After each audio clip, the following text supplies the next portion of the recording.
Ladies and gentlemen, my name is Totalbiscuit, and I thought I'd do a follow-up on my Borderlands video. Why? Because, I just felt like it, and at the end of the day, it is my channel, so that's the only real explanation needed, but it's always nice to expand upon your knowledge for a game after playing it for a little bit more time. So, according to Steam, I've now put 13 hours into this game, which I still think is probably too many, and I spent quite a bit of time with Jesse and the guys playing multiplayer. In fact, we did a 4-hour online session, which was actually streamed on Jesse's Twitch channel.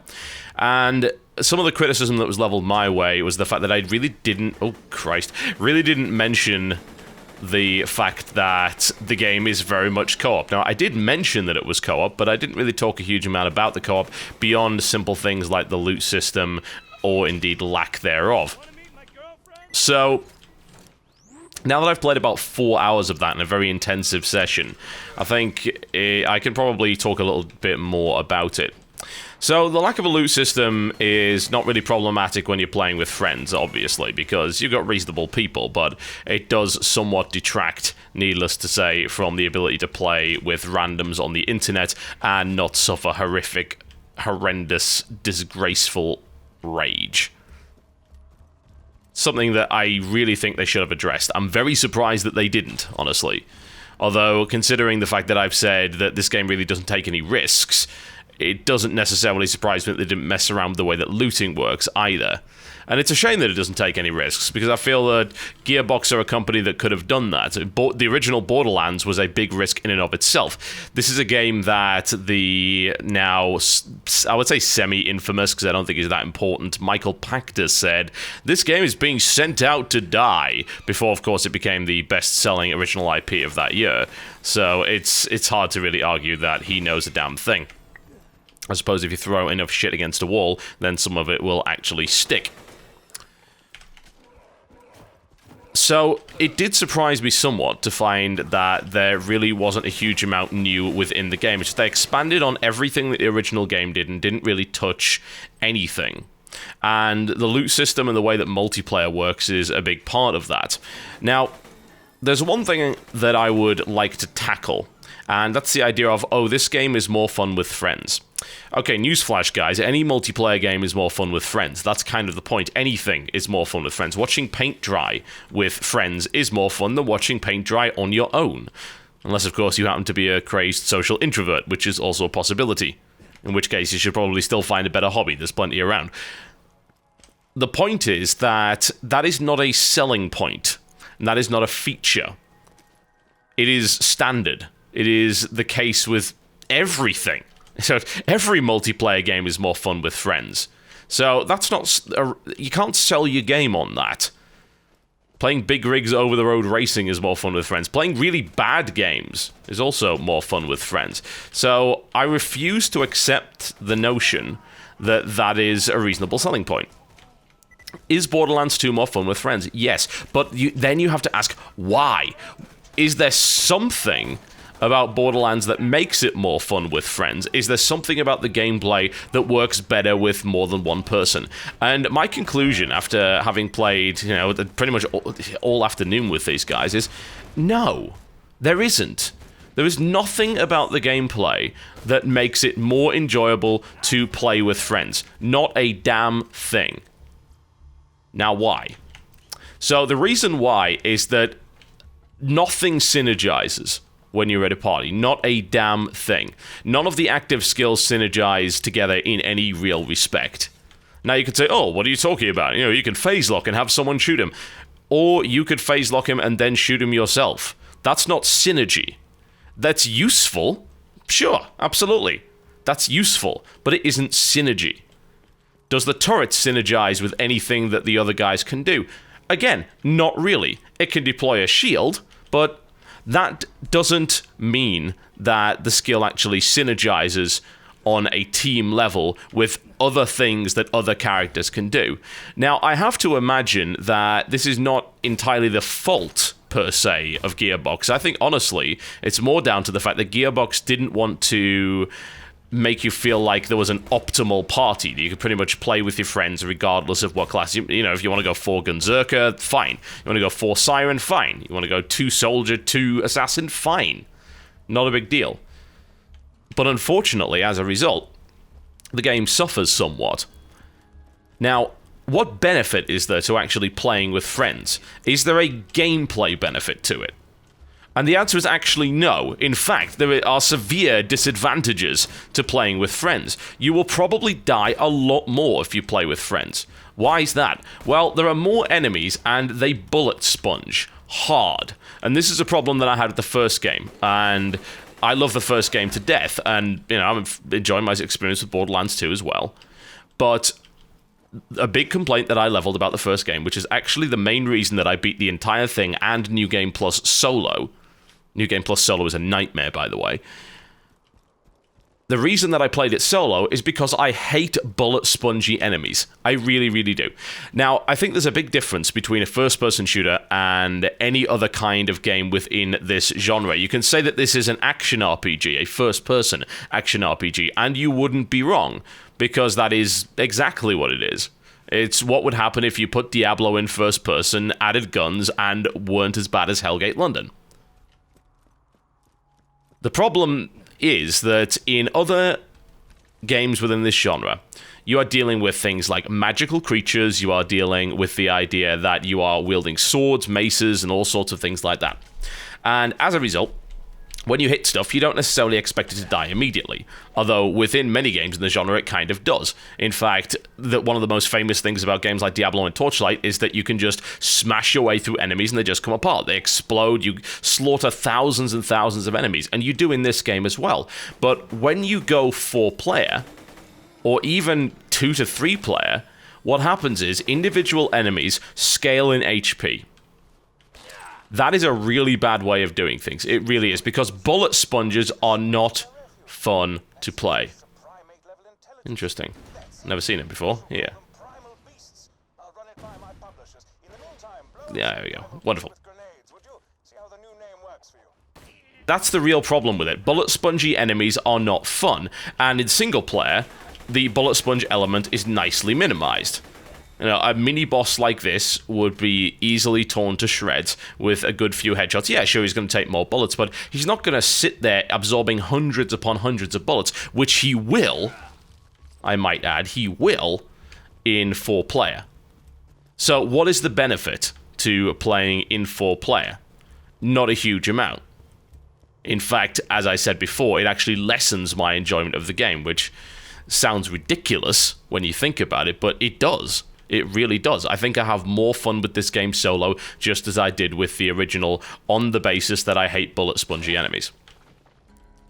Now, if you say that your game is fun with friends, and we get back to the point that there is nothing that you can do with friends that you cannot do on your own in this game, then I ask the question again, is it a good game to begin with? Is it a good multiplayer experience? Is there something within the game that makes it fun to play with multiple people?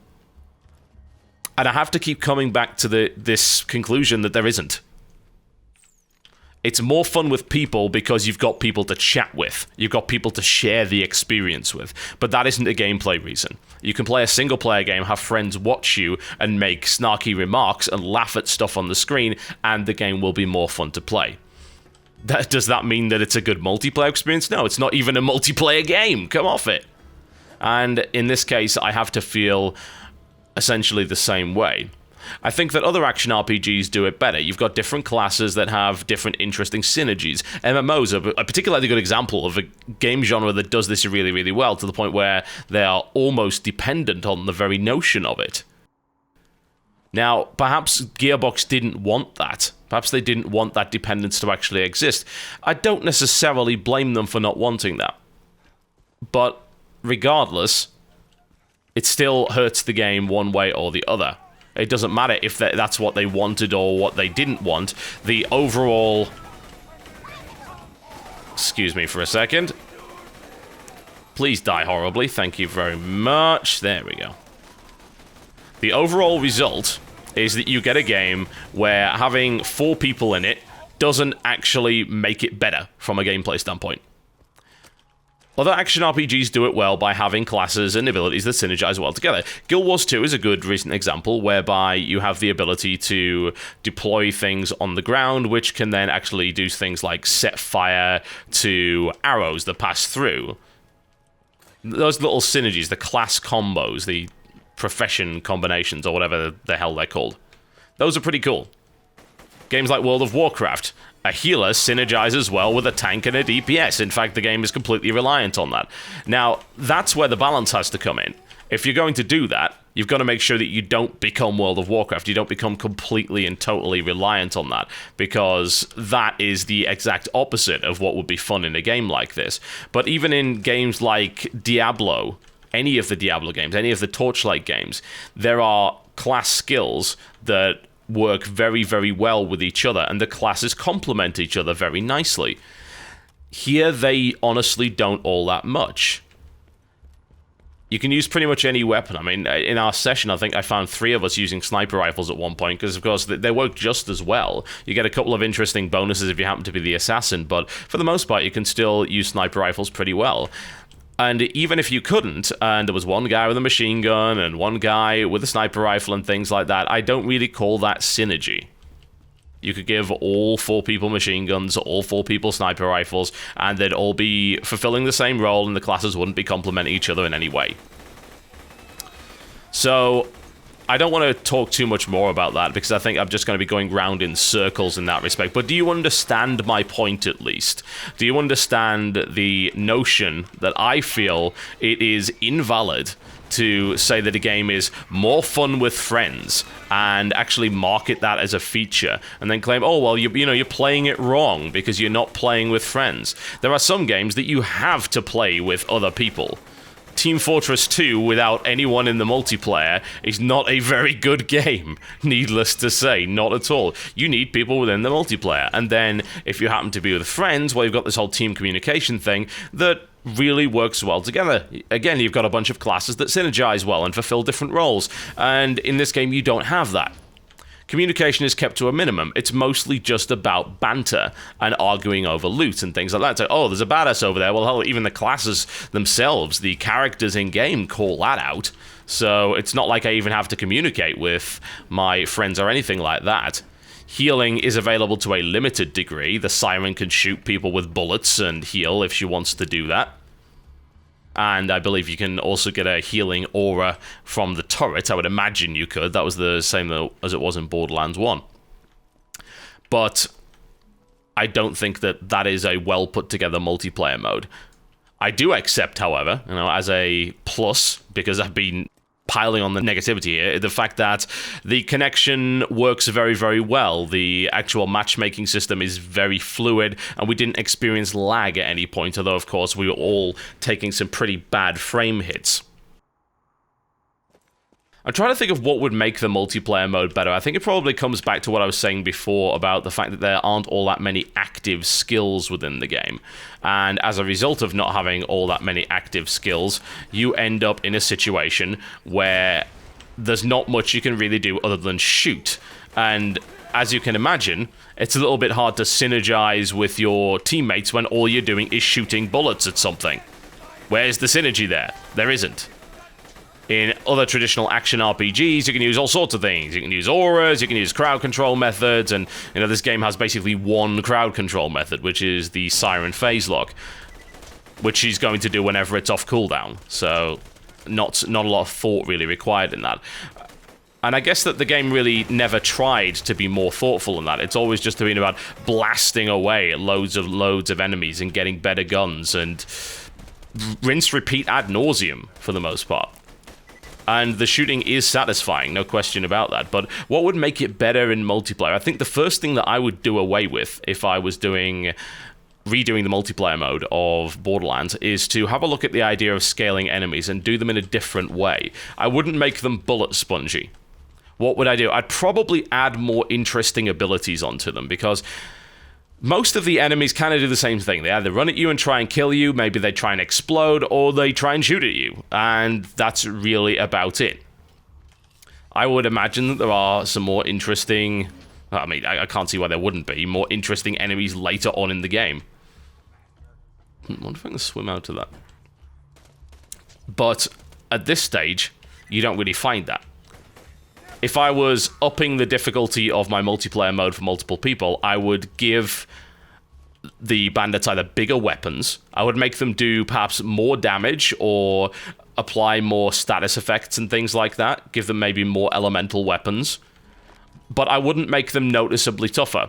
Alternatively, what I do is add more armor plating to them so that they can only be hit in specific areas that would do more damage. An example of this is I think the badass nomads. They have the shields, which they put in front of them. That's actually a really interesting mechanic, and one of the few examples of where having multiple people is actually genuinely advantageous, because you can distract with one person, then get around the back. I would have way, way more enemies that are armored in such a way. So again, they're not bullet spongy. They just don't take damage if you hit them in certain areas, or maybe they have breakable armor, so you can smash your way through the armor and do it that way, rather than them just taking 5,000 bullets to the head and not going down. It's a possibility, I feel. I would make them just more interesting. Give them more stuff that they can do. Make them smarter. Make them flush you out with grenades more often. Make them deploy turrets more often. Make them use different weapon types more often. And they don't really do that. It's really all about the toughness. They don't even increase the... Why did I do that? They don't even... Oh, nice. They don't even increase the number of enemies all that much. There are a few more, but not as many as you might think. You know, I just like to see massive hordes of enemies that I can take out with explosions and gun down with great vengeance and furious anger, because that's what happens in Diablo-style games. You get more enemies and you just plow your way through them. There's nothing but a giant pile of the dead on the floor. And in this situation with 4 people, there wouldn't actually be 4 times the bullymongs. In fact... Ooh, nice. I'm not seeing that at all. There is a mild increase in the number of enemies, and I guess maybe that's because they shoot at you, so it can be a little bit more difficult. If you decide to have 4 times the enemies, and then they all focus on one person, that person probably melts immediately, which is not particularly enjoyable. I think it's perhaps the nature of the beast that you're going to get yourself into a really nasty corner. One way or the other, I don't find the multiplayer experience to be all that engaging. I find this game to be much more enjoyable on my own, which sounds weird, but I think it's actually a testament to what they've really done with the questing variety, and the fact that there are many more areas and cool NPCs to talk to. It feels like this time you actually have a story, whereas you didn't in the first instance. And I think as a result of not having a story, it really comes down to, oh, just gun stuff down then. That's fun, right? And yeah, to some degree it is kind of fun. But in this case, I actually have a story and characters that I care about to some degree, and I would like to see where that story actually leads. So it doesn't really bother me too much that you would say you have to play the multiplayer mode. I don't think you do. I really don't. There's probably more bullymongs over here, so let's go and have a look-see and see what's going on. Now, there's a couple of other things I'd like to talk about, and that is related to the multiplayer mode. Something that we really noticed when we were playing is that, my god, the vehicle handling of this game is bad. It honestly is, and it's unfortunate. Because, of course, most of the fun, I suppose, of playing a Mad Max-style game is to get on your buggy and do some damage. And we did some combat in the desert area, so-called The Dust, and it was okay, but the way that the vehicle's handled with a mouse is bloody awful. It's like, oh, this was blatantly designed with the analog stick in mind, and as a result, you've got... I don't know, you've just got a bad warthog, really, with most of these vehicles. It's a shame that they couldn't have done more with them. They twitch around all over the place. The handling just isn't all that fun, and that really sucks. You know what I really would have liked to see? Something they could have pushed the boat out for, but once again, you know, they're not being particularly brave with this game, I suppose. They're not really making any changes that are going outside of their comfort zone. It's the idea of maybe building a vehicle and customizing something. You know, I'd like that true Mad Max experience where maybe I find parts in the desert and I'm able to combine them together to make some cool, unique vehicles. I've got a Banjo-Kazooie nuts and bolts nonsense. That would be great. That would be absolutely fantastic. I would love to see that. But it doesn't look like they've done that either. It's a shame. It's a real shame. At the moment, I'm just killing stuff which is far below my level, just because I don't want to, once again, give you story spoilers if you haven't picked this game up. But I think after 13 hours, I'm probably ready to come to a conclusion. It's...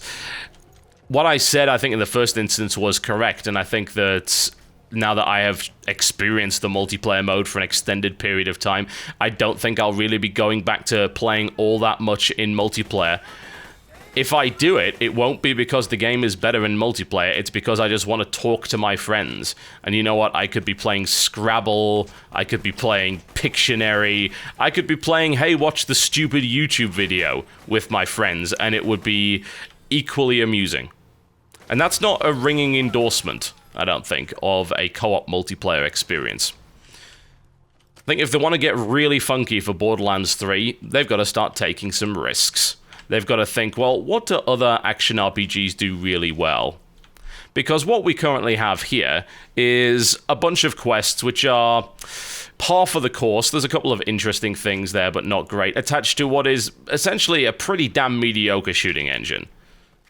I wouldn't say that it's as good as more traditional first-person shooters. It doesn't feel quite as good. Obviously, the damage numbers popping up all over the place really don't help it in that regard. Indeed, why would they? It's straddling the line of RPG and FPS, but as far as I'm concerned, it actually doesn't do either of them particularly well. It is the unique mixture of the two that we haven't really got to see an awful lot of, aside from the aforementioned Hellgate London and the original Borderlands, that makes the game compelling. Add on to that a very interesting weapon generation system and personality. I think that's something that the game really has in spades, is personality. And that's what keeps the game afloat. If the game didn't have this cool cel-shaded style of graphics, it isn't cel-shaded, by the way, it's just a cel-shaded style. Cel-shading is quite specific. If it didn't have all of these wacky and interesting characters, if it didn't have these cool settings and crazy guns, then honestly, I think that this game would get absolutely panned. It is carried as a result of that, and for the first game, I think maybe that was enough, because we honestly hadn't seen that. For the second game, for me, I don't think it is enough. For many, it will be. They just wanted bigger, better, badder, louder Borderlands. And they got it. That's exactly what they got. And you can't really tear a game to shreds for that. You can say that the game is very competent, and it is. It is very competent at what it does.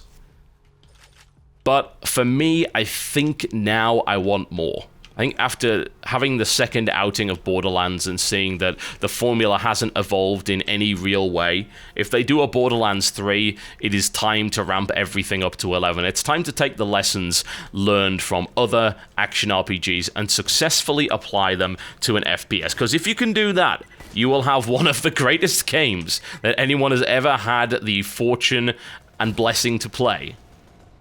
At the moment, though, what you've got is a fun, repetitive experience that is fun with friends. But not because of the game. It's because of your friends. My name's been Totalbiscuit, and that, I think, is the last that I will say on Borderlands 2. Like it or lump it, I am beyond caring. Hopefully you enjoyed this game. I'm still having fun with it. I'll see you next time.